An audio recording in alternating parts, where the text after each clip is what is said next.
funk and soul music paragon Tower of Power performed in Rocky Mount at the Harvester Performance Center on February 21st.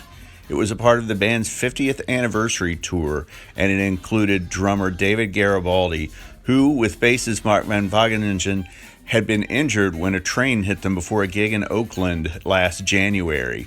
Both have recovered and have rejoined the band, which is remarkable.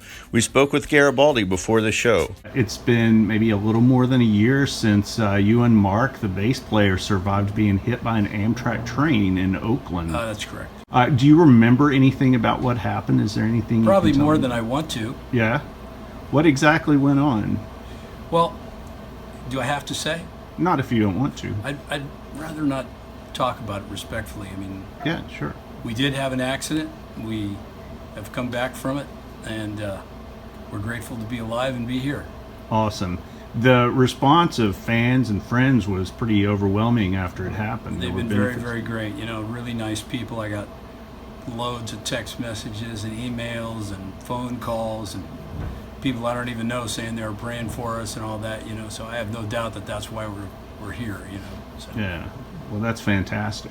I'm curious, 50 years for Tower of Power. Correct. You've been in and out of the band, but back in the band for a long time, you know, correct. Since 98, I believe? 98, mm-hmm. Yeah, but I joined the band in 1970.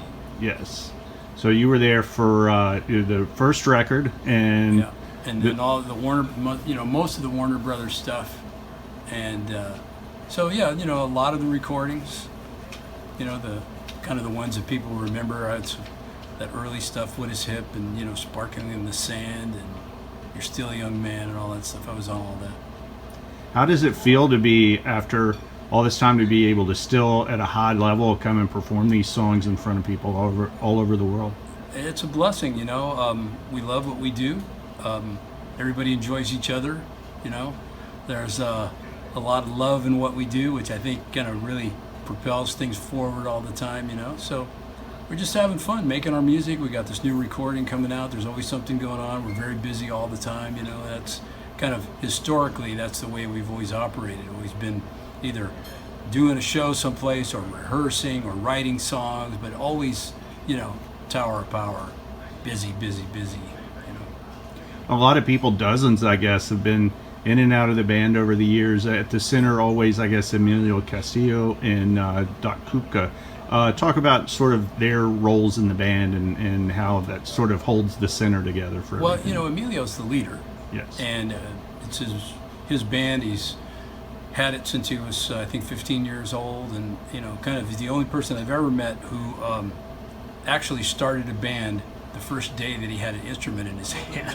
I've never heard of that before. No. But that's kind of how he's done it. And so he's always been, you know, learning songs and teaching the guys around him songs and all that stuff. And that kind of continues today. You know, he's a very good leader, kind of naturally gifted at that, you know.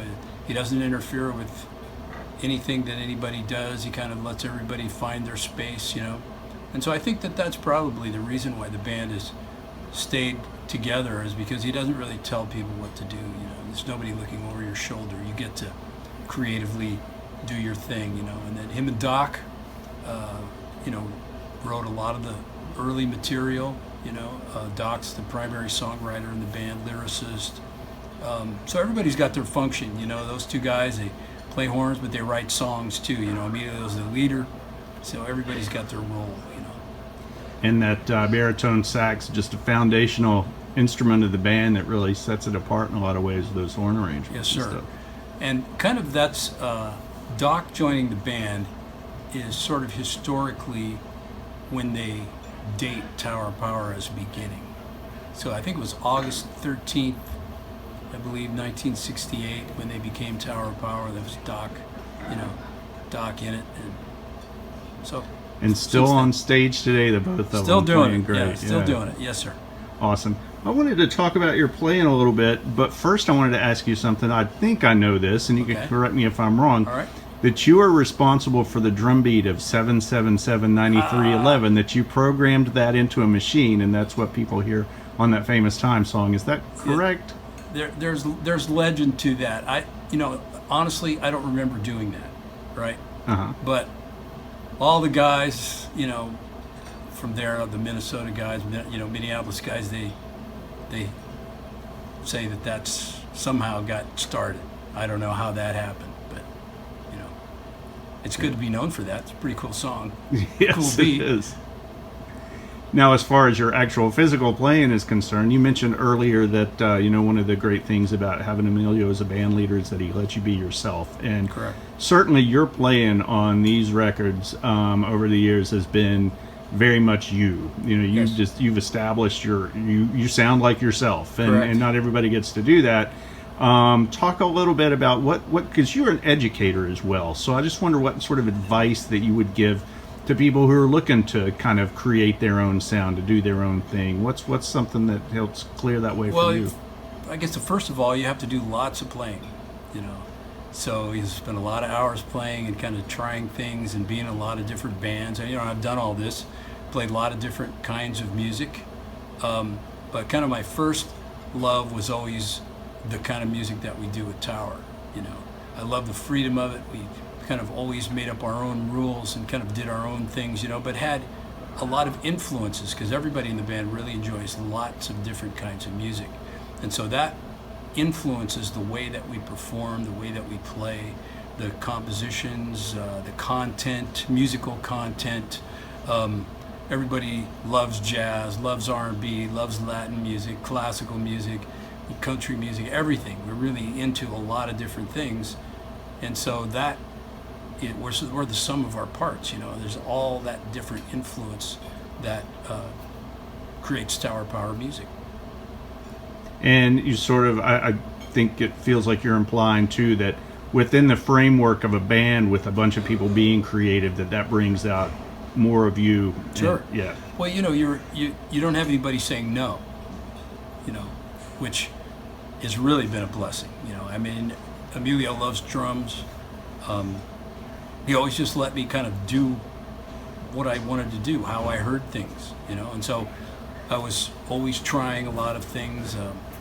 I loved, creating. So he'd give me a song, like, a line that he was thinking of doing, and I would create some kind of weird drum beat, backwards kind of beat or something, So it just kind of went like that, and then it just grew, and we developed a concept around it. And still nailing it. It was great to hear you all do sound check and some rehearsal up there. I really want to thank you for taking the time to talk with me, David. It's my pleasure. Thank you for having me. Absolutely. One more thing I almost forgot. I saw on your Facebook page a while back a transcription you did of some Clyde Stubblefield stuff. Yes, sir. And it was posted on Facebook during the time when I would assume that you were convalescing. Was that something you were doing at that time, or was that something you had already... I always have little projects going on. I'm listening to people and transcribing, writing my own stuff, I have notebooks with just tons of stuff in them all the time, so I'm always adding to that. And it just so happened that during the, my recovery period, I had a pretty active, the Muse was visiting my house on regular, basis. So I got a lot of cool things out of that, and that was one of them, Nice. Thank you very much, David. I appreciate it. My pleasure.